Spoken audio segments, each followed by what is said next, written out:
com o lançamento de Rivais, que é esse novo filme dirigido pelo Luca Guadagnino, e conversar com vários amigos sobre o filme, me veio a ideia, me deu o clique de fazer esse vídeo, que é para falar sobre como Hollywood, de certa forma, está voltando a ter tesão.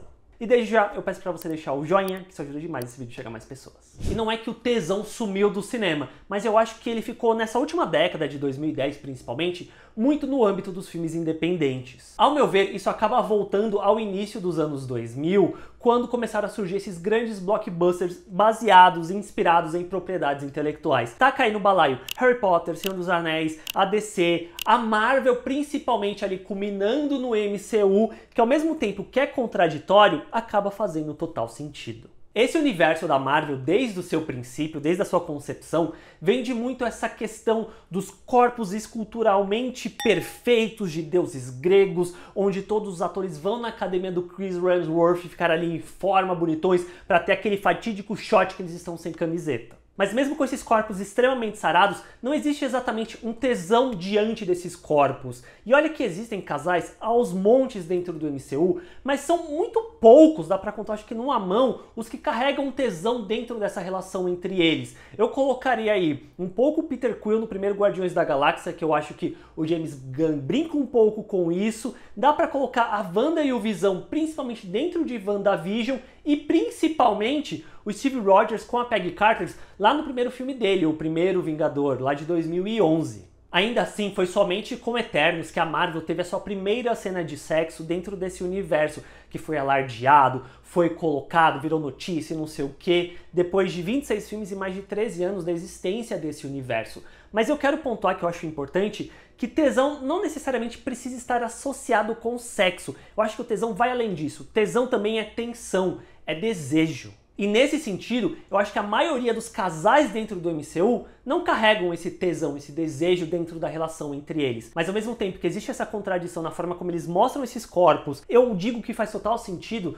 do ponto de vista mercadológico, porque esses filmes eles têm que atingir a maior quantidade de pessoas possíveis. São esses blockbusters que têm que agradar todo mundo, que têm que alcançar todos os mercados possíveis. E nesse sentido, é muito engraçado que a Marvel por muito tempo era dita que ela tinha os heróis mais humanos do que a DC no caso. Só que da forma como esse universo foi construído nos cinemas, eu diria que eles estão muito mais para action figures próximos a Barbie do que exatamente a seres humanos. E se voltamos à origem dessa associação das HQs com o público mais infanto-juvenil, porque afinal de contas, se é desenho é para criança, o que não é o caso, a gente acaba caindo no CCA, que é o Comics Code Authority, que se você assistiu o primeiro Aranhaverso e o segundo, aparece bem grandão, que é uma piada, que foi uma espécie de conduta moral imposta. Pelo que eu pesquisei, dizem que não foi imposto, que foi, são aqui umas diretrizes que vocês podem seguir, vocês não são obrigados, mas estão aqui. E que isso acabou, por muitas vezes, impactando a venda de quadrinhos, porque tinha lugares que não usava isso e, por vezes, quem estava vendendo não queria colocar o quadrinho à venda por não seguir o CCA, né? Que era justamente essa conduta moral que surgiu como resposta à preocupação do público com questões de violência e de horror nos quadrinhos. Então meio que existiu o CCA para tornar esses quadrinhos mais family friendly.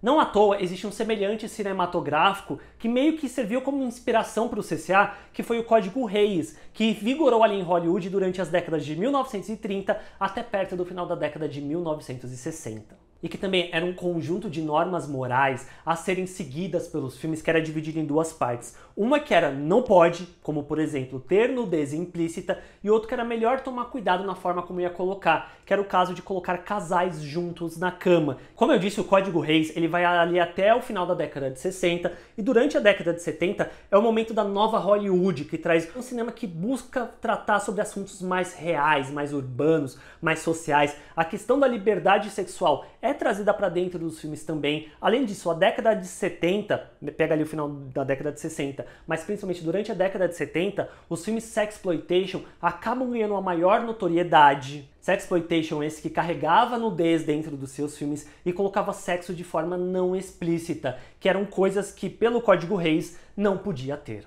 Mas por que eu citei tanta coisa relacionada à história do passado?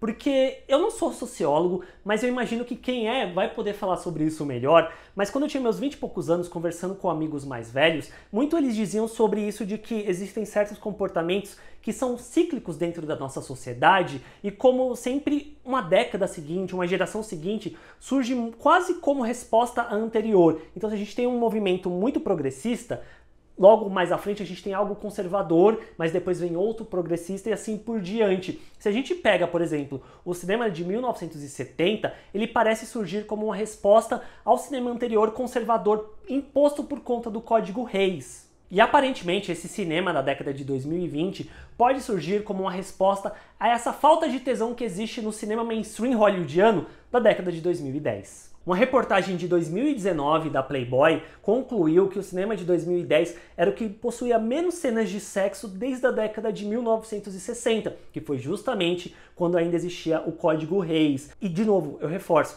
eu acho que muito dessa questão do tesão que eu quero trazer para esse vídeo não necessariamente está relacionado com cenas de sexo. É muito mais de como os filmes trabalham esse desejo dos seus personagens. É mais nesse ponto que eu quero abordar. Mas eu acho que o tesão acabou sendo extremamente diluído dentro desses grandes blockbusters justamente por conta de vamos atingir o maior número de pessoas possíveis porque cada vez mais esses orçamentos estão gigantescos e por consequência a gente não pode correr riscos. Eu acho que nesse processo de que existia aquele filme de meio orçamento, né, que nem é aquele mega independente, nem o super gigantesco blockbuster, esses de médio orçamento, que ainda assim eram filmes hollywoodianos que chamavam a atenção, eles foram sumindo durante a década passada. E dentro disso ainda eu trago a questão do estudo da USLA de 2023, que 47,5% dos entrevistados na faixa entre 13 e 24 anos acha que filmes e séries não precisam de conteúdo sexual. Na época que esse estudo saiu, teve toda a questão de nossa, os jovens não querem ver sexo nas produções e tal, será que isso está muito relacionado com a Marvel? Mas em outras pesquisas que eu achei, o público que consome a Marvel, principalmente o MCU, é voltado para uma faixa etária muito maior do que essa dos 13 a 24. Essa geração não é exatamente o maior foco do MCU no final das contas. Só que aí, lendo a matéria desse estudo, e Alda Tiurres fala que na verdade essa pesquisa diz muito a respeito de que os jovens eles querem ver mais, mas eles querem ver diferentes tipos de relacionamento. Tanto que eu acho que essa leva recente de filmes, ela acaba se enquadrando um pouco nessa busca. Claro, tem a questão do clichê esperado de filmes com pessoas heteronormativas, como Que Horas Eu Te Pego, Todos Menos Você, mas a gente tem alguns filmes que acabam fugindo disso e que exploram tesão também relacionado com outras temáticas. Não exatamente se encaixa nisso que eu tô falando, mas o Loucas em Apuros, que é uma comédia besterol que saiu em 2023, ele consegue brincar com esses elementos que durante o cinema de 2010 foi meio que deixado de lado, que era uma coisa muito grande no cinema do começo dos anos 2000. Mas de novo, cai nessa questão de que era um cinema muito heteronormativos, por muitas vezes com closes extremamente errados da época, que envolvia muito machismo, misoginia, preconceito, e esse filme não necessariamente tem esses elementos imbuídos dentro dele. Ele traz muito da vivência daquelas personagens também para dentro da narrativa. Mas como eu disse, tem outros filmes que foram saindo nesses últimos anos que são uma espécie de fuga dessa heteronormatividade imposta pelo cinema ao longo de várias décadas. Todos Nós Desconhecidos tem a questão ali do tesão entre os personagens, do sexo como uma forma de intimidade e também para lidar com o luto que o personagem está passando. Love Lies Bleeding, por exemplo, é um filme que tem essa questão do tesão entre as duas personagens, que tem a questão do sexo envolto com uma violência e uma busca por vingança,